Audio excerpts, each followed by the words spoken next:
안녕하십니까, 김 팀장입니다. 2월 10일 주간 매매일기를 시작하겠습니다. 네, 2월 둘째 주는 매매하는 기간이 3일밖에 되지 않아서 일주일에 한 번씩 이렇게 영상을 녹화를 하다가 3일 만에 녹화를 다시 하려니까 좀 어색한 부분도 있네요. 예. 기간이 짧은 만큼 매매했던 종목의 수량도 많진 않습니다. 예. 원래 매주 5일간 거래를 한 기록과 5일 동안 거래를 했던 그 변동성을 기준으로 매매를 했었는데 3일간의 거래량을 기준으로 매매 기준을 잡으려고 하다 보니까 조금 오차가 있지 않을까 싶지만 어차피 다음 주 월요일 날 적용되는 변동성이 월, 화, 수 3일간의 그런 투자 기준으로서 그 변동성이 반영이 되지 않을까 라고 생각하고 투자하고 있던 투자 비중이 얼마냐, 이런 비중은 제가 투자하고 있는 투자 비중은 바뀌지가 않기 때문에 그래도 한 주간의 투자라고 보고 매매 일기를 시작하도록 하겠습니다. 네. 먼저 매수 한국콜마홀딩스 2차 전지에 관련된 거는 지난주에 매도가 되어서 비중이 줄어들었기 때문에 추가적으로 매수가 되었습니다. 그리고 팔라듐 선물 같은 경우에는 팔라듐 선물 인버스는 최근에 팔라듐 가격이 조금 상승하고 나서 크게 변동이 없는데 투자하고 있던 투자 비중이 좀 줄어들어서 추가적으로 매수가 된 것 같습니다. 예. 그리고 팔라듐 자체가 친환경 자동차에 들어가는 소재이긴 한데 전기차에 필요한 자재는 아니고 기존의 경유차의 매연을 감소시켜주는 촉매제 역할을 해주는 원자재로 알고 있어요. 그래서 전기차의 수요와 맞지 않게 친환경, 그러니까 매연을 저감시키는 활동에 주로 사용되는, 그러니까 환경 규제가 강화되고 환경 규제가 좀 단계가 올라가면 올라갈수록 팔라듐이라는 소재가 사용되긴 하지만 전기차가 뭐 더 많이 나간다고 해서 팔라듐이 더 잘 나가거나 그러지는 않을 거라고 생각합니다. 지금 팔라듐 자체가 인버스도 있고 그냥 일반 자재 선물 투자하는 것도 있고, 그러니까 상승에 투자할 수도 있고 하락에 투자할 수도 있어서 저는 팔라듐 선물도 같이 투자를 하고 있고 인버스도 같이 매수를 하고 있습니다. 한국콜마홀딩스는 ODM 회사죠. 한국콜마홀딩스는 화장품을 제조하는 그런 공장, 브랜드에서 화장품 제조하는 것만 받아서 제조를 대행해 주는 ODM 전문 회사로 되어 있고요. 한국콜마홀딩스가 한국콜마의 지분을 갖고 있는 지주회사라고 보시면 됩니다. 그래서 한국콜마홀딩스는 그런 화장품 제조에 관련된 사업도 하고 있지만 제약이랑 뭐 이렇게 연구, 화장품을 개발하는 산업, 그런 걸 하고 있는 회사예요. 한국콜마에 대한 화장품 제조에 대한 수요 말고도 또 추가적으로 연구를 하고 있는 것에도 같이 투자를 하고자 해서 한국콜마홀딩스라는 종목을 매수를 하고 있습니다. 자, 다음은 매도. K탑리츠, 항공우주, 그 다음에 중국, 경기소비재, 에너지, 자동차, 에너지화학, 현대차 그룹 펀더멘털, 동서 이렇게 돼 있죠. K탑리츠는 계속 지금 주가가 계속 올라가고 있어요. 이게 부동산 자산 가치가 올라가서 주가가 올라가는 건지 아니면 부동산에 투자하고자 하는 수요가 더 늘어나서 그런지 아니면 배당을 요즘에 좀 많이 주더라고요. K탑리츠가. 그래서 배당을 많이 주는 걸로 해서 나름 부동산에도 투자하고 배당도 많이 주니까 안정적이다 해서 넣는 건지, 하여튼 리츠 산업 자체가 부동산에 투자할 수 있고 되게 단가가 지금 보면 1860원인 거 보면 되게 소액으로도 투자를 할 수 있는 종목이라서 그런지 상승이 많이 되고 있어요. 근데 저는 상승이 많이 되면 될수록 보유하고 있는 비중을 줄여가는 게 제가 투자를 하고 있는 원칙이라서 K탑 리츠는 그런 규칙에 의해서 이제 매도가 된 거예요. 그리고 항공우주 산업이 또 발달한다 뭐 이런 뉴스가 있어서 그런지 한국 항공우주도 엄청 주가가 많이 올라갔어요. 중국도 그렇고 뭐 에너지도 그렇고 자동차하고 현대차 그룹은 현대차하고 애플카가 협력할 거다라는 얘기를 듣고 엄청 상승을 많이 했죠. 그래서 저가 대비 상승한 비율이 높아서 뭐 월요일부터 많이 떨어지긴 했지만 그때 이제 매도가 된 거예요. 그 동서도 배당을 많이 줘서 그런지 매도가 좀 됐습니다. 예, 상승이 많이 높아서 매도가 된 겁니다. 매도, 이게 3일 동안 매도가 된 거라서 특별히 뭐 어떤 종목이 특출나다, 뭐 현대차랑 애플카 얘기 빼고는 크게 뭐 이슈가 될 만한 종목은 없는 것 같고요. 다음은 수익률입니다. 코스피는 3100.58, 그 다음에 코스닥은 964.31. 저는 수익률이 20.01. 야, 그래도 19%에서 20%대로 조금 올라갔네요. 다행히. 예. 근데 코스피랑 코스닥보다도 코스피랑 코스닥은 하락을 했는데 저는 그래도 좀 상승을 했어요. 그래서 좀 다행입니다. 대신에 현금 비중도 늘었어요. 34.72%. 요거는 매도를 많이 해서 는 것도 있지만 제가 추가적으로 매주 투자금을 원금을 늘려가고 있기 때문에 현금 비중이 늘어나는 겁니다. 약간 수익률과 매수 매도 비중보다도 현금 비율이 좀 많이 늘어나고 있어요. 꽤 많이 늘어나고 있어요. 그래서 지금 매수하고 매도하는 기준을 조금씩 밸런스를 좀 맞춰가는 과정이 있긴 한데 이걸 일일이 다 설명드리기보다는 매수하는 종목, 매도하는 종목 위주로 먼저 보시고 수익률이 얼마큼 변화가 됐는지. 주가는 0.36% 상승했고 1년 전에 비해서는 19.68% 상승했고 20년 말 대비해서는 1.74% 상승했다는 거, 예, 이렇게 기준으로 저는 계속 체크를 하고 있습니다. 네, 이렇게 매수한 종목과 매도한 종목 그리고 수익률에 대해서도 알아봤습니다. 오늘은 어떻게 이런 ETF에 투자를 하게 되었고 어떻게 백화점 매매라는 것이 되었고 어떤 기준에 의해서 내가 매매를 시작하게 되었는가. 아마 영상을 보시는 분들도 궁금해 하실 수도 있어요. 도대체 무슨 기준으로 매수하고 매도를 하느냐. 상승할 때는 매도하고 하락할 때는 매수한다 라고 말씀을 계속 드리지만 아니 도대체 어떤 기준으로 그걸 하게 되었는가. 처음에 저도 한 종목 사서 뭐 얼마가 될 거라고 예상을 해서 뭐 매수도 해보고 뭐 사업 보고서를 읽어보고 뭐 PER도 보고 PBR도 보고 ROE도 보고 뭐 이런 수치들 있잖아요. 그 네이버 증권에 들어가면 그 밑에 종목 분석에 나오는 수치들이 있잖아요. 그리고 뭐 부채 비율도 보고 뭐 지금도 뭐 그걸 안 본다는 건 아니에요. 근데 종목을 계속 보고 그런 것들을 연습하고 뭐 이렇게 종목에 대한 매매도 해보고 하면서 그렇게 3년을 보낸 거예요. 그리고 뭐 저는 뭐 3프로TV나 이런 것들을 그런 경제방송 그리고 이진우 기자님의 손에 잡히는 경제 라디오를 처음에는 계속 들었어요. 그러다가 이제 3프로TV라는 그런 채널에서 이진우 기자님이 같이 그런 방송을 하신다고 해서 3프로TV는 그 팟캐스트예요. 그 팟캐스트 아니면 뭐 라디오, 그 인터넷 라디오라고 보시면 되는데 그런 데에서 방송을 하는 걸 계속 듣고 뭐 경제에 관련된 지식도 이렇게 아름아름 들어서 공부도 하고 네, 그런 걸 공부를 했다는 거예요. 기업을 어떻게 분석하는지도 공부하고 그런 어떤 기업들이 있는지도 내가 알고 있는 것도 공부하고 이렇게 한 3년 동안 하고 나니까 도저히 내가 그 기업에 대해서 어떻게 맞출 수가 없는 거죠.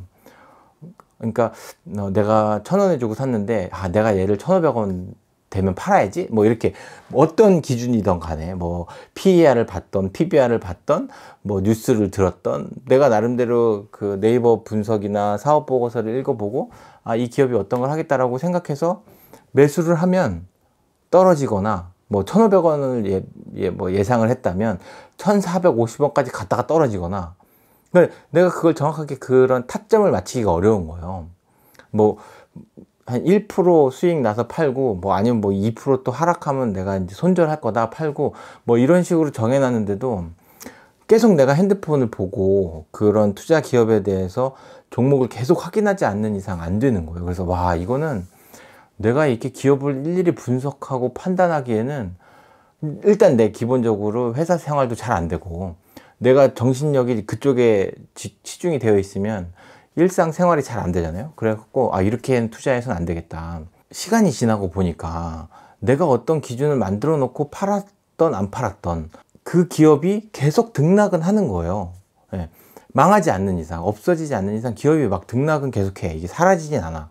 그래서 아, 이 내가 투자를 하는 그 기간 동안 없어지지 않는 그 기업에 투자를 하면, 그리고 내가 고점에 샀다고 하더라도 한꺼번에 많이 사지만 않았다면 내려갔을 때 조금 다시 사면 평단가가 낮아질 거 아니에요. 아, 그럼 나는 장기적으로 투자하면서 평단가를 낮춰가면 언젠가는 그 평단가보다 기업의 그 주가가 더 올라간 시점이 있겠지. 그러면 더 올라간 시점에 팔면 되지 않을까라는 생각이 든 거죠. 한 번에 몰빵해서 투자를 하는 것보다 그럼 무조건 분산 투자를 하는 방법밖에 없겠구나. 나눠서 사는 방법밖에. 그럼 기업을 어떻게 선정할까? 막 이런 생각을 하면서 한 2019년을 보낸 것 같아요. 네. 투자는 해야겠고, 그때 이제 막 그 시드머니 투자금이, 원금과 투자금이 거의 그냥 제가 3년 동안 투자를 했는데 수익률이 뭐 0.5%, 막 2%, 3%, 그러다가 또 장이 안 좋다고 그러면 마이너스 3%, 막 이렇게 됐던 때, 2019년도가. 뭐 장이 좋든 안 좋든 제 수익률이 막 그랬어요. 그러다가 한때는 이런 생각을 한번 한 거예요. 내가 정말 돈이 많은 사람이라면, 내가 정말 한 막 수조 원대 자산가? 막 돈이 너무 많아. 너무 많고, 그러면 어떻게 투자를 할까? 또 조직이 갖춰져 있고, 그런 뭐 대형 은행, 막 세계 은행, 막 이런 경우에는 세계를 이렇게 내다볼 거 아니에요. 뭐 미국, 뭐 아메리카, 뭐 남미, 뭐 러시아, 뭐 유럽, 뭐 아시아, 뭐 이렇게 그런 지역을 볼 거 아니에요. 그러면 투자를 할 때 투자의 환경을 보고서 뭐 중국이나 뭐 한국, 일본 뭐 이런 식으로 뭐 지역, 나라에 따라서 이렇게 이슈가 되는 때가 있잖아요.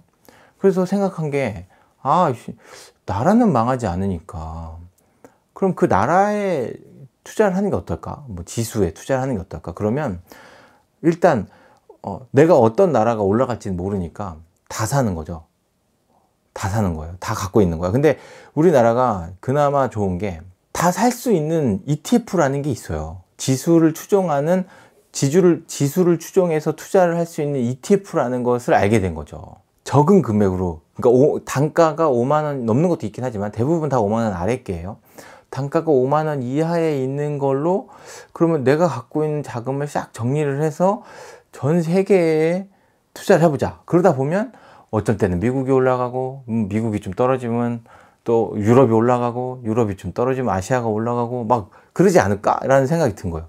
적어도 그 나라의 지수가 없어지진 않지 않겠냐라고 생각하게 된 거죠. 그리고 분산을 투자하게 되면 내가 어떤 투자했던 그 ETF가 하나가 이제 뻑이 났어. 뭐 이렇게 완전 빵원이 됐더라도 위험을 분산했으니까 괜찮지 않을까? 그리고 세상은 계속 삶은 살아가잖아요. 그래서 자산의 가치는 계속 상승하고 있단 말이죠. 그거는 20년 전의 주가 지수와 현재의 주가 지수가 차이가 나듯이, 한국 주가 지수는 별 차이가, 지금은 뭐 3천이 넘었으니까 차이가 난다고 하지만 19년도만 해도 그게 다 박스권에만 있어서 큰 차이가 안 났어요. 근데 그런 변동은 하고 계속 상승하지 않을까라는 생각은 했었어요. 아, 그러면 되게 안정적으로 투자를 할 수 있고, 그리고 내가 지금 일단 내가 뭐 수천억 원을 투자를 하는 건 아니지만, 내가 시드머니, 그러니까 원금을 계속 늘려가기 위해서는 소득 활동을 해야 되잖아요. 근데 그 소득 활동에 지장을 주면 안 되니까, 아, 그래, 그러면 전 세계 지수, 우리나라에서 살 수 있는 ETF 지수들을 다 찾아보자. 그래서 네이버 그 국내 증시 항목에 들어가면 ETF 항목이 있어요. 거기에 모든 ETF 리스트를 쫙 뽑아서 해외에 투자하는, 그러니까 국가별로 투자하는 그 리스트를 뽑았어요. 그리고 그 중에 수수료가 가장 낮은 걸로 추려냈어요. 근데 뭐 보니까 멕시코, 필리핀, 인도, 인도네시아, 유로, 뭐 또 어딨지? 뭐 일본, 뭐 남미, 뭐 멕시코, 또 멕시코는 얘기했었나? 그리고 미국, 뭐 이렇게 있더라고요. 뭐 없는 것도 있는 거죠. 저는 전 세계에 ETF가 다 있었으면 좋겠지만, 그렇다고 해서 뭐 가나 ETF, 뭐 사우디아라비아 ETF, 뭐 이렇게 너무 이제 시장이 작은 거, 그러니까 그런 나라들을 무시하는 게 아니라, 시장이 작은 ETF는 ETF로서의 그런, ETF가 되려고 그러면 10개 종목 이상 그 포함이 되어 있어야 되고 30억 원 이상의 그런 자금 규모가 되어야 이게 되는데, 너무 규모가 작은 시장은 그렇게 하기가 어려울 거 아니에요. 그래서 그런 데는 좀 빼고 뭐 큰 뭐 대륙별로 나누기도 하고, 중국도 있고요. 그리고 그렇게 이제 ETF가 있는 거예요. 그래서 전체 다 그렇게 일단 나라별로 추려내고, 이제 거기에서 수수료가 가장 낮은 걸로 이제 했죠. 왜냐면 저는 이제 계속 매매를 하고 그 차익 실현도 해야 되니까, 수수료가 낮아야, 1년 동안 보유했을 때 수수료가 낮아야 그 변동하는 것에서 장기적으로 보유할 때 일단 좀 이득이 되지 않을까라고 생각해서 수수료가 가장 낮은 거, 그거를 이제 선정했죠. 대신 뭐 미국이랑 중국은 한 종목씩 더 했어요. 그 좀 비중을 좀 더 높인 거죠. 그래서 전체적으로 한 30종목 정도가 보유를 하고 있어요. 그러니까 30종목, 거기에 한국도 있어요. 코스피 추종하는 거, 코스닥 추종하는 지수 추종하는 것도 있고, 미국은 다우지수, 그 다음에 S&P, 나스닥 이렇게 추정하는 것도 있고, 그렇게 좀 비중을 좀, 미국은 좀 비중을 좀 더 두고 싶다 그러면 한 종목씩 더 추가시키는 거예요. 그러면 똑같이 n분의 1 한다고 해도 미국 지수에는 그 다른 종목에 비해서 2배 정도 더 투자가 되는 거잖아요. 그래서 액수를 늘린 게 아니라 종목을 늘려 가지고 비중 조절을 하려고 했어요. 그래서 중국이랑 미국은 2종목씩 갖고 있는 걸로 제가 지금 기억을 하고 있어요. 네. 너무 많아서 다 기억도 안 나. 하여튼 그렇게, 그러니까 기준은 그렇게 잡은 거죠. 전 세계의 모든 지수를 내가 그 분할해서 매수를 하자. 그렇게 해서 전 세계 지수를 사다 보니까, 지금 이제 뭐 전체적으로 인플레이션이라고 말할 정도로 지금 코로나 사태로 다 현금을 풀고 막 그러다 보니까 세계 지수가 다 오르고 있잖아요. 그러다 보니까 그쪽에서도 수익이 나더라고요. 이게 뭐 그걸 노리고 그런 건 아니지만, 하락할 때도 매수하기가 좀 마음이 좀 편했어요. 지수 자체를 사다 보니까 종목은 사라질 수 있는 위기가 있지만, 미국이 아무리 망해도 사라질 거라고 생각은 안 했거든요. 그리고 한국도 아무리 망해도 사라질 거라고 생각은 안 했으니까, 오히려 쌀 때 사야 되겠다는 생각이 드는 거예요. 그렇게 제가 ETF에 투자를 시작을 하게 된 게, 좀 나의 실생활, 그러니까 소득 활동에 지장을 주지 않고 투자를 하고 싶다. 그렇게 매매를 했을 때 좀 더 안전하게 할 수 있는 방법은 없을까? 내가 뭐 기업을 분석하고 막 그러는 것보다 그냥 분할해서 매수를 하게 되면 위험을 좀 줄이고, 그러다 보면 스트레스도 덜 받고, 그러다 보면 신경을 덜 쓸 테니까 내가 지금 소득 활동하는 것에 더 집중할 수 있고, 그러다 보면 원금을 더 늘려갈 수도 있고, 그래서 시드머니를, 그러니까 투자 원금을 늘리다 보면 투자 원금을 늘리면 수익률이 좀 낮아도 수익금이 좀 더 클 거 아니에요. 저는 처음에는 그렇게 욕심을 부리지 않고 시작을 했습니다. 원래 원자재하고 인버스에 투자한 거랑 뭐 인플레이션 얘기도 좀 하려고 했는데, 이게 영상이 너무 길어지면 지루할 수 있으니까, 일단은 어떻게 백화점 매매를 시작했는지, 그리고 해외 ETF를 어떻게 매수를 하게 됐는지까지만 말씀을 드렸습니다. 다음 시간에 원자재하고 인버스에 대한 얘기도 하고, 그 다음에 어떤 방식으로 투자를 하고 있는지 좀 순차적으로 말씀을 드리려고 합니다. 꾸준히 이렇게 시청해 주시면 이 친구가 어떻게 이렇게 백화점 매매를 시작했는지 더 자세히 들으실 수 있으니까 많은 시청 부탁드리겠습니다. 매매일기는 여기까지고요. 그 연휴 이후에 여러분들 어떻게 투자를 할 것입니까? 네. 저는 어떻게 투자를 할 것이냐. 약간 뭐 전망 아닌 전망을 조금 해보자면 사방팔방에서 뭐 유튜브도 보고 저도 나름대로 이제 인터넷도 보고 뭐 기사도 읽고 그런 거에서 봤을 때 제가 판단하기도 하고 했을 때 확실히 화폐 가치는 많이 하락했습니다. 예. 지금 그 어느 때보다도 화폐 가치가 많이 하락했고 또 미국에서 달러를 지금 대규모로 지금 부양책으로 푼다고 하는 걸 보면 화폐 가치, 특히 달러 가치는 무조건 하락할 겁니다. 그렇게 되면 화폐 가치가 하락하게 되면 거꾸로 상승되는 건 물가하고 자산 가치가 상승하게 될 거예요. 그리고 단기간에 보면 화폐 가치가 하락하게 되고 자산 가치가 상승하게 되는 거죠. 그럼 어디에 투자해야 되느냐? 자산에 투자를 해야 되는 거죠. 근데 위험한 건 자산에 투자를 하실 때 절대로 레버리지를 쓰시면 안 됩니다. 예, 빚을 내시면 안 돼요. 왜냐하면 자산 가치가 하락하게 돼서 인플레이션을 유발하게 되고 원자재 가격하고 자산의 가치, 주가가 상승하고 부동산 가격이 상승하게 되면 그 다음 순서는 금리가 올라가는 겁니다. 네. 미국은 기축통화의 가치를 유지하기 위해서 인플레이션을 좌시하지 않을 거예요.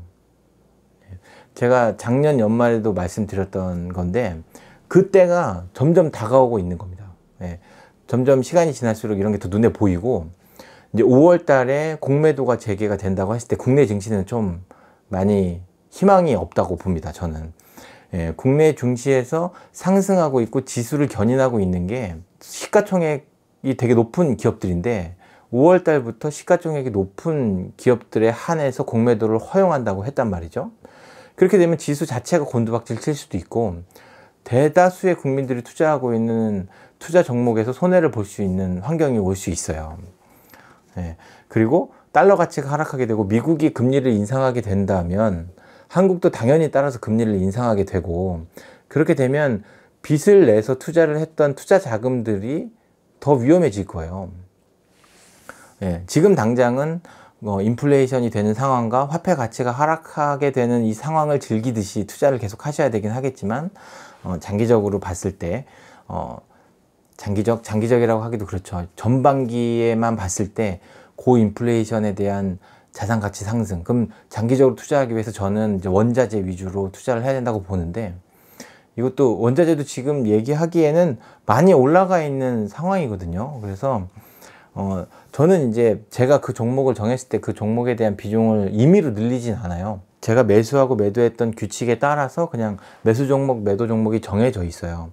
예, 그게 정해져 있을 뿐이긴 한데 그냥 전망을 해보는 겁니다. 제가 지난 5년간 주식을 하면서 겪었던 경험들 그리고 최근에 나왔던 뉴스나 이런 것들을 봤을 때 앞으로 만약에 큰 그림에서 보이는 방향이 이쪽으로 가지 않을까 예, 그렇게 조심스럽게 시황을 좀 분석을 해봤습니다. 예, 또 긴 시간 이렇게 영상을 봐주신 시청자분들에게 정말 다시 한번 감사합니다. 예. 예, 꾸준히 시청해 주시고요. 예, 좋아요도 많이 눌러 주시고요. 혹시나 처음 보시는 분 있다면 구독도 좀 눌러 주셨으면 좋겠습니다. 예, 좀 더 많은 분들이 저하고 같이 이런 투자에 대해서 이야기를 나누어 봤으면 좋겠어요.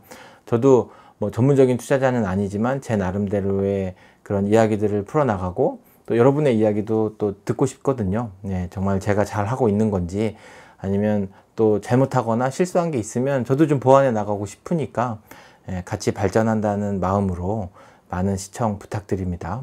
예, 그리고 명절 연휴 편안하게 잘 보내시고요. 연휴가 지난 그 다음 주에 다시 뵙겠습니다. 감사합니다. 새해 복 많이 받으세요.